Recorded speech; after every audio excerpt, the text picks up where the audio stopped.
अल्हम्दुलिल्लाहि हम्दन कसीरन कमा अमर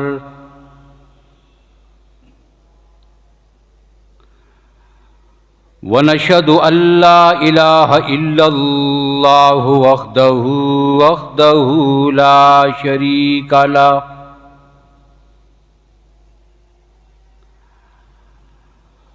ला शरीका लहू फिल खल्क़ि वल अम्र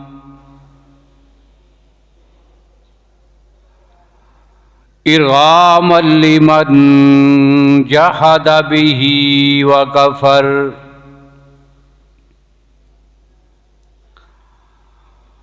व नशहदु अन्ना सय्यिदना व सनदना व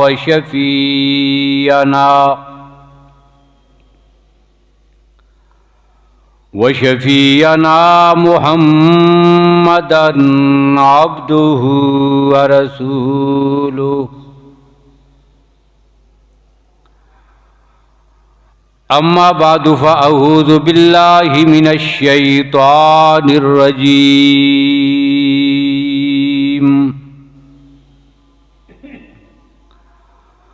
बिस्मिल्लाहिर रहमानिर रहीम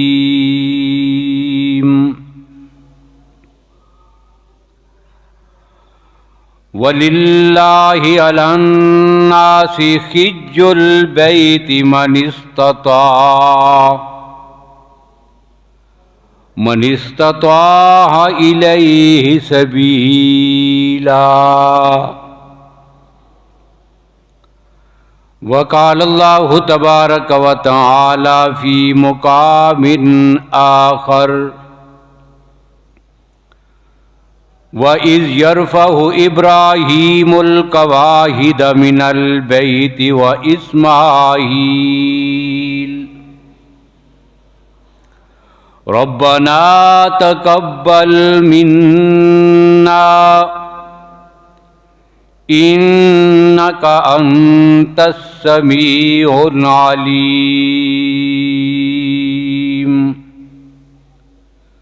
सदक़ल्लाहु मौलानल अज़ीम।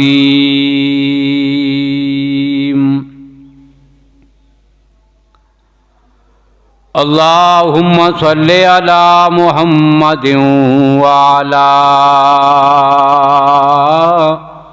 आलि मुहम्मद बिअददि मन क़अद व क़ाम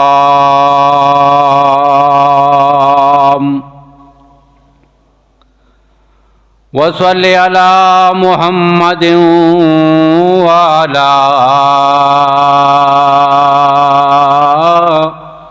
आलि मुहम्मद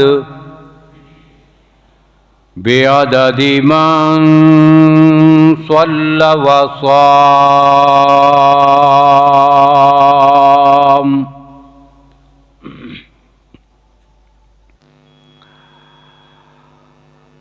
काबिल सद एहतराम बुजुर्गों, भाइयों, अजीज़ दोस्तों,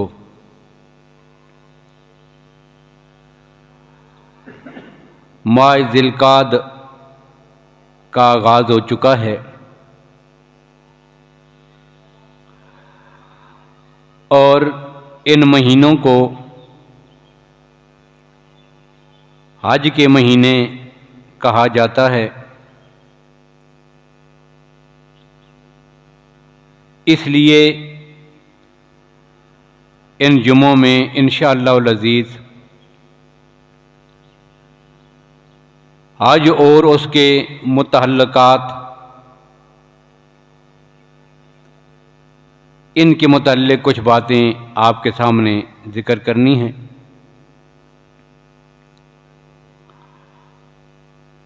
इस्लाम के जो 5 अरकान हैं, उनमें से सबसे पहला रुकन अक़ीदा-ए तौहीद का इकरार, कलमा-ए शहादत है और उन 5 अरकान में से तकमीली रुकन हज है। सारी इबादत में हज एक ऐसी इबादत है कि जिसको हम सारी इबादत का मजमूआ कह सकते हैं। जिस तरह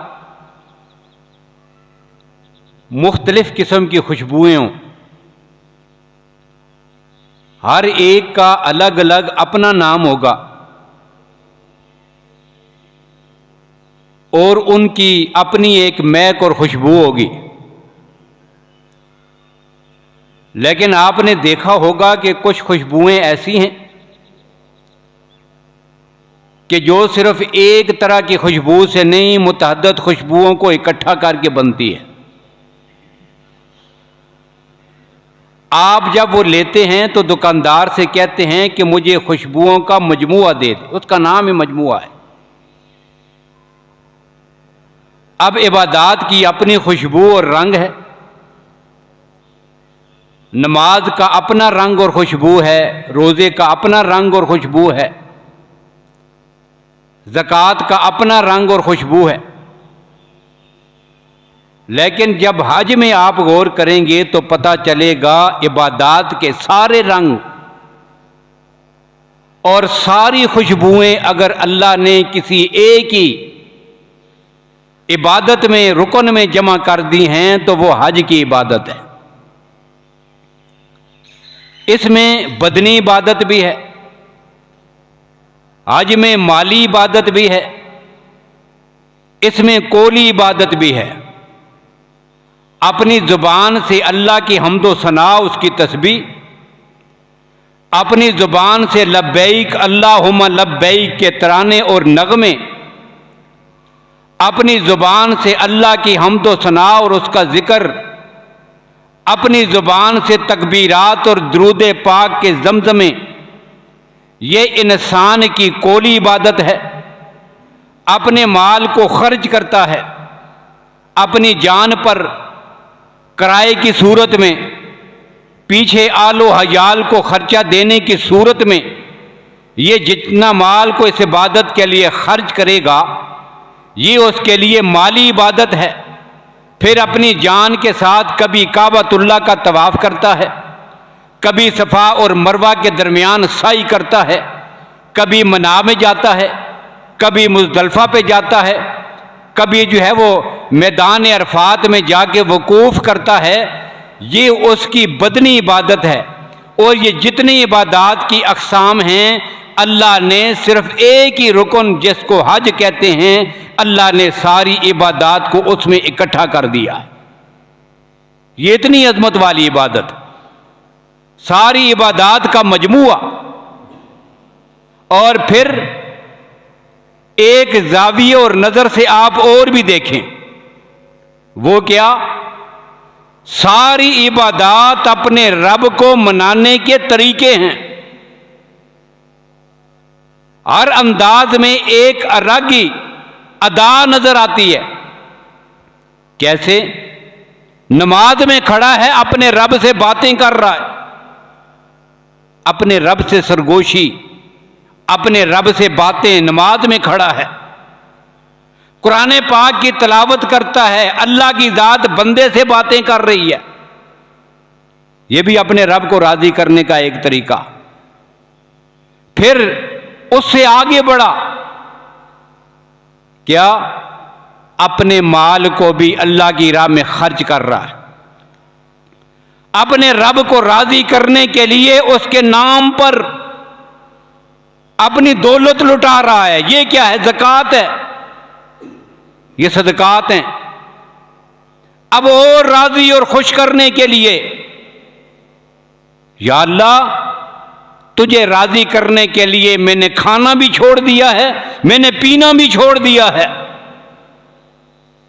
इसी में एक रंग और भी आ गया, क्या, या अल्लाह, दुनिया वाले अपने महबूब को राज़ी करने के लिए उसके दरवाजे पे आके बैठ जाते हैं, मैं भी तेरे दरवाजे पे आके बैठ गया हूं, जब तक तू राज़ी नहीं होता तेरे दरवाजे से उठ के नहीं जाऊंगा।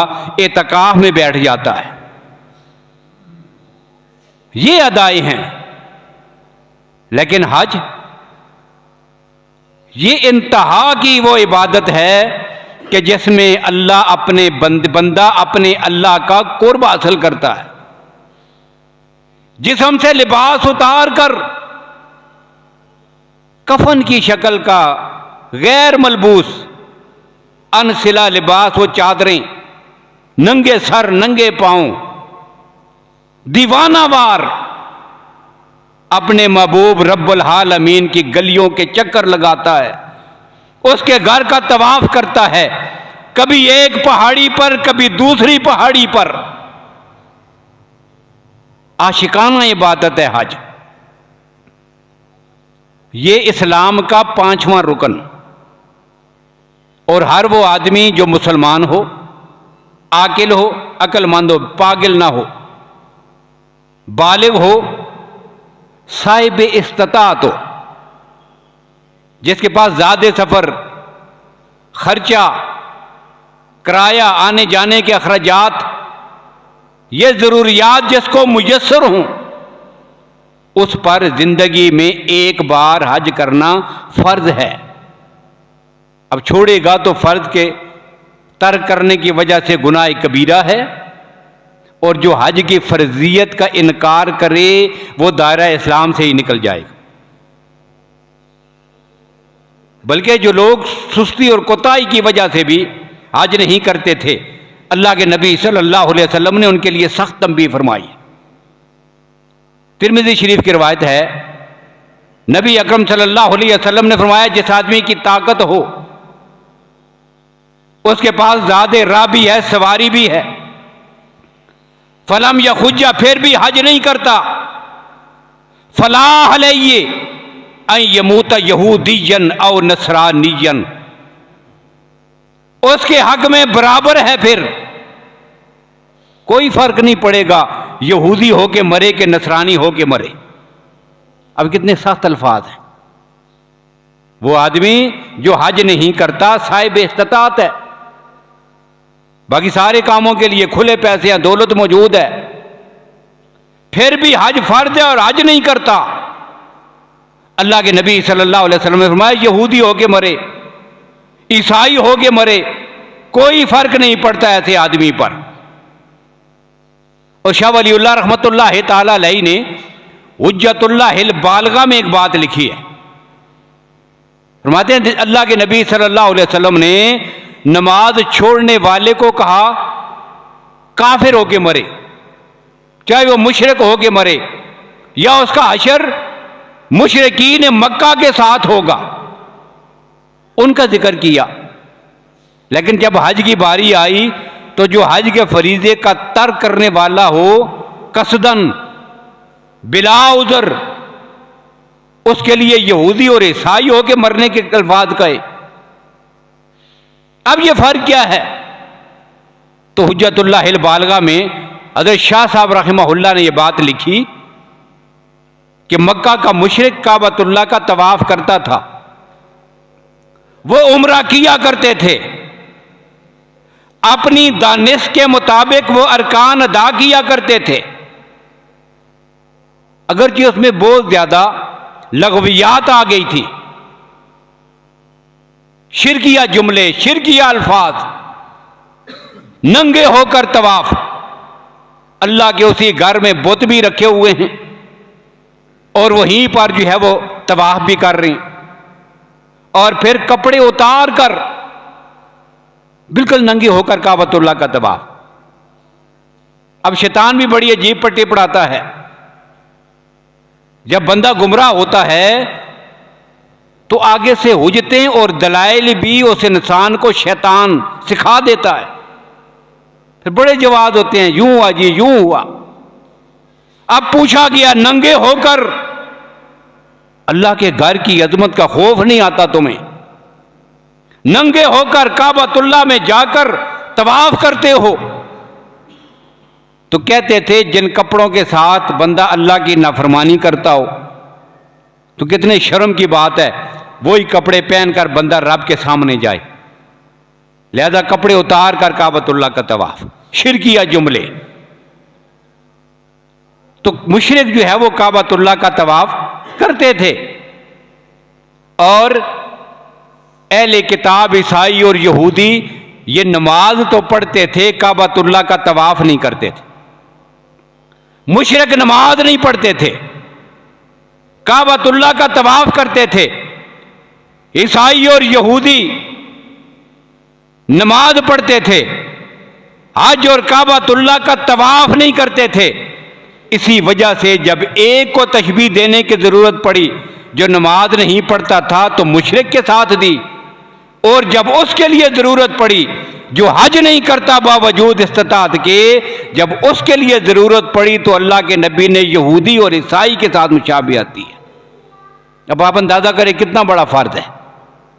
और यही वजह है सैयदना फारूक आजम रजी अल्लाह तआला अन्हु फरमाते हैं, मेरा दिल करता है मैं जाके मुख्तलिफ शहरों में पता करूं कौन लोग हैं जो आकल हैं, बालिग हैं, ज़्यादा सफ़र रखते हैं, कोई उज़र नहीं, हज के लिए आ सकते हैं और फिर हज नहीं करते। फिर मैं लोगों को भेज कर उनके घरों में उनके ऊपर भेज कर लोगों को यज़रिबू अलैहिमुल जिज़िया, उन पर जिज़िया लगा दिया जाए, जिज़िया लगाया जाए उन लोगों पर। अब ये जिज़िया किस पे लगता है? जिज़िया गैर मुस्लिम से वसूल किया जाता है, मुसलमान से नहीं।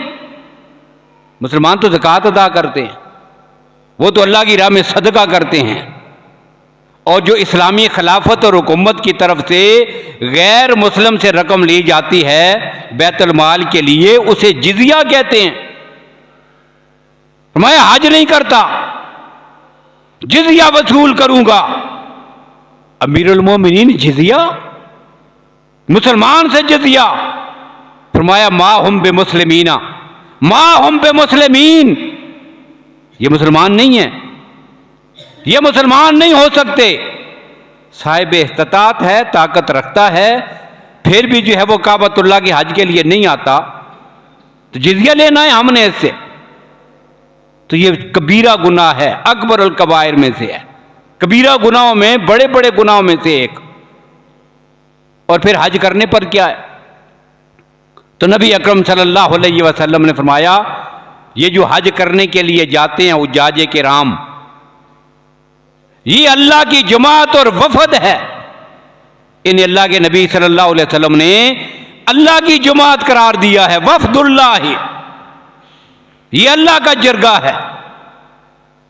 और ये ऐसे लोग हैं अल्लाह के यहां इतना कुर्ब मिल गया है, जब वो दुआ करते हैं फ़अजाबहुम, अल्लाह इनकी दुआओं को कबूल फरमाते हैं। और जब किसी दूसरे के लिए इस्तग़फ़ार करते हैं तो अल्लाह उन दूसरों की भी बख्शिश फरमा देता है। इसलिए सुन्नत अमल यह है कि जब भी उजाजे कराम जा रहे हों तब भी, और जब वापस पहुंच आए तो तब भी उनसे मुलाकात हो तो उनसे गुजारिश की जाए हमारे लिए भी बख्शिश की दुआ करें। आपकी बख्शिश तो हो गई है, हमारे लिए भी दुआ फरमाएं। इसलिए कि अल्लाह के नबी ने यह फरमाया है, ये जिसके लिए दुआ करते हैं अल्लाह उनके हक में इनकी दुआओं को कबूल फरमाते हैं। और एक हदीस में अल्लाह के नबी सल्लल्लाहु अलैहि वसल्लम ने फरमाया, अब बज़ाहिर देखने में एक आदमी हज के लिए जाता है, खर्चा है बड़ा सख्त, बहुत बड़ी रकम है। अब वो सोच में पड़ जाता है इतनी रकम में कहां से क्यों खर्च कर दूं। तो नबी अकरम सल्लल्लाहु अलैहि वसल्लम ने फरमाया, और इसका मुशाहिदा इंसान अपनी आंखों से भी कर सकता है। जो हज करके आए हैं जरा पूछिए ना उनसे, कितना माल कम हुआ है, कितनी गुर्बत आई है, कितने वो तंग दस्त हो गए हैं, क्या हुआ। अल्लाह के नबी सल्लल्लाहु अलैहि वसल्लम ने फरमाया था, हज करने से अल्लाह फकर और फाके को इस तरह दूर कर देते हैं जिस तरह सोने और चांदी को गर्म करने से उसका मैल और किचैल निकल जाता है, फिर बरकतें लौट आती हैं। ये पता नहीं चलता बंदे को। जब अल्लाह की राह में बंदा खर्च करता है, बजाय पैसा निकल रहा होता है, कमी आ रही होती है, लेकिन अल्लाह की ज़ात कुरान में कहते हैं उलाइका हुमुल मुज़ाफ़ून, अल्लाह इसको दुगना चुगना करके दुनिया और आखिरत में तुम्हें अता कर देते हैं। फिर बरकतें आती हैं, पता ही नहीं होता। तो फ़क्र व फाका ख़त्म करने का भी एक ज़रिया कि अपने माल को अल्लाह की राह में लगाए और हज के लिए चला जाए। और एक हदीस में नबी अकरम सल्लल्लाहु अलैहि वसल्लम ने फरमाया, जो आदमी हज करने के लिए निकले या उम्रा करने के लिए निकले, अभी घर से निकला नहीं या सफ़र शुरू किया ही था, इरादा था, मसलन एक आदमी ने दरख्वास्त जमा कराई, मैं हज पे जाना चाहता हूं, अभी जाने का मौका ही नहीं आया, उस आदमी की वफात हो गई, नहीं जा सका। अल्लाह के दिन, अल्लाह क़यामत के दिन इस बंदे को इस हाल में उठाएंगे कि हज भी और उम्रा भी दोनों इसके नामा अमाल में लिखे हुए होंगे। अब बगैर हज किए सिर्फ नीयत और इरादे की वजह से अल्लाह ने इसके नामा अमाल में इस चीज़ को शामिल कर दिया है। और एक हदीस में अल्लाह के नबी सल्लल्लाहु अलैहि वसल्लम ने फरमाया, अल हुमरतु इलल हुमरति कफ़ारतुल लिमा बैनहुमा। एक आदमी ने उम्रा किया, जिंदगी के पिछले सारे गुनाह अल्लाह माफ फरमा देते हैं। हज के बारे में भी यह हदीस है, जिसका हज अल्लाह कबूल फरमा लें, वो काबातुल्लाह का तवाफ हज करने के बाद जब लौटता है, राजा कमा वलदत उम्मुहु, गोया कि आज ही वो मां के पेट से पैदा हुआ। जिस तरह पैदाइशी तौर पर बच्चा गुनाहों से पाक होता है, यूं ही हज करके लौटने वाला अल्लाह उसको गुनाहों से पाक और साफ फरमा देते। तो उम्रा करने से भी सारे गुनाह माफ। अब उम्रा करके आ गया, फिर जो गुनाह होते हैं, तो अल्लाह के नबी सल्लल्लाहु अलैहि वसल्लम ने फरमाया, एक उम्रे से लेकर दूसरे उम्रे के दरमियान फिर जो गुनाह हुए, फिर उम्रा करेगा, अल्लाह फिर सारे माफ फरमा देगा। या रसूलल्लाह, ये उम्रे का सवाब है, हज का क्या हुआ? अब अल्लाह के नबी सल्लल्लाहु अलैहि वसल्लम ने फरमाया, लोगों में तुम्हें हज का क्या बताऊं? हज ऐसी इबादत है, लैसा लहू जज़ाउन इल्लल जन्ना, जन्नत के सिवा इसका कोई बदला है ही नहीं। मैं तुम्हें कैसे हिसाब करके बताऊं? जिसका हज कबूल हो जाता है उस पर जो है वो अल्लाह की तरफ से जन्नत वाजिब हो गई है। तो ये इतनी अजीम इबादत है हज की इबादत। अब ये कहां पे होती है? काबतुल्लाह में, सऊदिया का शहर मक्का मुकरमा, मक्का मुकरमा का एक खास मरकज और जगह जिसको काबतुल्लाह कहते हैं। अब ये मुतल्लिकात का मैंने कहा, मैं तफसील इंशाअल्लाह बताऊंगा। अब मुतल्लिकात में क्या है? काबतुल्लाह। अब काबतुल्लाह किसे कहते हैं? ये एक घर है जो अल्लाह ने सबसे पहले फरिश्तों से तमीर करवाया था। और हदीस से यह मालूम होता है कि जब अल्लाह ने ज़मीन बनाने का इरादा फरमाया, जब अल्लाह ने अपनी मशीयत से ज़मीन को बिछाने का इरादा किया, पूरी कायनात में सबसे पहले ज़मीन का जो टुकड़ा खुश्की पर ज़ाहिर हुआ वो बिल्कुल वही टुकड़ा है कि जहां पे आज काबतुल्लाह है। इसी वजह से इस जगह को, इस शहर को उम्मुल कुरा भी कहते हैं। उम्मुल कुरा का माना क्या है? कायनात में जितनी आबादी है उस सारी आबादी की असल बुनियाद, असास यहां से शुरू हुई है। यह असास है और बुनियाद है। और काबतुल्लाह की हैसियत पूरी कायनात में ऐसे है जैसे इंसान के वजूद में उसके दिल की हैसियत है। बाकी सारे अज़ा में, सारे जिस्म में जो मकाम दिल को हासिल है, पूरी रूए ज़मीन पर वही मकाम काबतुल्लाह को हासिल है। और काबा का माना ये है, काबा का माना है बुलंदी, काबा का माना है शराफत और अजमत, काबा का माना है बुलंद शान। अब अल्लाह ने अपने इस घर को इतना बुलंद शान बनाया। हज़रत मुजाहिद रहमतुल्लाह ताला अलैह ताबेई हैं, अजीम मुफस्सर हैं, फरमाते हैं अल्लाह ने सारी ज़मीन को जब पैदा किया तो उस ज़मीन की तख्लीक से 2000 साल पहले, बिअल्फ़ई सनतिन, 2000 साल पहले अल्लाह ने इस टुकड़े को अलग बना दिया था कि जिस पर आज काबतुल्लाह बना हुआ है। ये अल्लाह का घर बना हुआ फरिश्तों ने बनाया। फिर हजरत आदम अलैहिस्सलाम ने दोबारा इसकी तमीर फरमाई और इब्राहीम अलैहिस्सलाम की जो तमीर है, अहादीस और कुतुब से यह पता चलता है ये तकरीबन 10वीं या 11वीं 12वीं बार जाके तमीर हुआ है। बार बार मुख्तलिफ अंबिया। और ये वजह है जब अल्लाह ने हजरत इब्राहीम अलैहिस्सलाम को तमीर का हुक्म दिया तो ये नहीं फरमाया यहां पे आगे तमीर करो, बल्कि क्या कहा, व इज़ यरफ़अु इब्राहीमुल कवाहिद। बुनियादें पहले से हैं, अल्लाह ने वो जगह मुतय्यन करके बता दी, उस पर दोबारा तमीर करना है। मुख्तलिफ दौरों में बनता रहा। फिर हजरत इब्राहीम अलैहिस्सलाम ने तमीर फरमाई। और ये वो पहाड़ है, जब ये वो जगह है जब इब्राहीम अलैहिस्सलाम तमीर फरमा रहे थे, अल्लाह ने फरिश्तों की ड्यूटी लगा दी, पत्थर आपने उठा के लाने हैं, करीब ला के जमा कर देने हैं और वहां से उठा के इस्माईल अलैहिस्सलाम ने अपने वालिद को देने हैं और तमीर हजरत इब्राहीम अलैहिस्सलाम ने करनी है। यह तरतीब बनी। अब पत्थर कहां से लाऊं, कहां से वो पत्थर आए कि जिनसे काबतुल्लाह बने? तो पता चलता है तफासीर से कि अल्लाह ने दुनिया के 5 पहाड़ों से पत्थर उठाने का हुक्म दिया। सोर, जबले तूर और 5 पहाड़ जो दुनिया के सबसे बरगजीदा पहाड़ थे, अल्लाह ने हुक्म दिया वहां से पत्थर उठा के लाते रहे और 5 पहाड़ों के पत्थर लेकर इस घर को इब्राहीम अलैहिस्सलाम ने तमीर कर दिया। और इसी वजह से मुफस्सिरीन ने लिखा कि अल्लाह ने इसको क़यामत तक के लिए उस उम्मत के लिए काबा और किबला बना दिया कि जिनके इस्लाम के अरकान भी 5 हैं और अल्लाह ने फिर उन पे जो नमाजें फ़र्ज की हैं वो भी 5 हैं। ये तशबीहात लिखी उन्होंने। तो काबतुल्लाह अल्लाह का घर, और ये इतनी अजमत वाला। अरब का एक आदमी था, उस अरब ने पहली बार आकर अल्लाह के घर की ज़ियारत की। अब उसके जो तासुरात थे वो आज भी हमारी कुतुब में मौजूद है।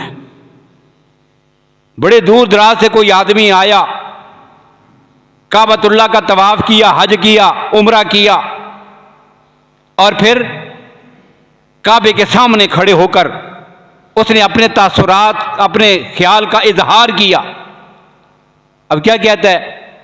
कहता है इस काबे की ज़ियारत करने की वजह से मेरी आंखों को रोशनी मिली है, मेरे चेहरे को चमक मिली है और मेरे वजूद को, मेरी ज़ात को अजमत और शान मिली है कि आज मैं भी अल्लाह के घर काबतुल्लाह में आ गया हूं। फिर काबे को, ज़मीन को मुखातब करके कहता है लोगों, मैंने जिस जगह पे सजदा किया है, हो सकता है ये जगह वही हो कि जहां पे कल आकाए कायनात अल्लाह के नबी सल्लल्लाहु अलैहि वसल्लम ने रातों को अपना सर सजदे में रखकर अल्लाह की इबादत की थी और सजदे में अल्लाह के नबी रो रहे थे। आकाए कायनात की आंखों से जब आंसू निकलकर जमीन पे गिरते थे, जहां पे आंसू गिरे हैं शायद आज मेरी पेशानी उसी जगह पे लगी हो। ये जज्बात लेके वो गया है और कहता है फिर देखो लोगों, देखो तो सही मैं कौन हूं।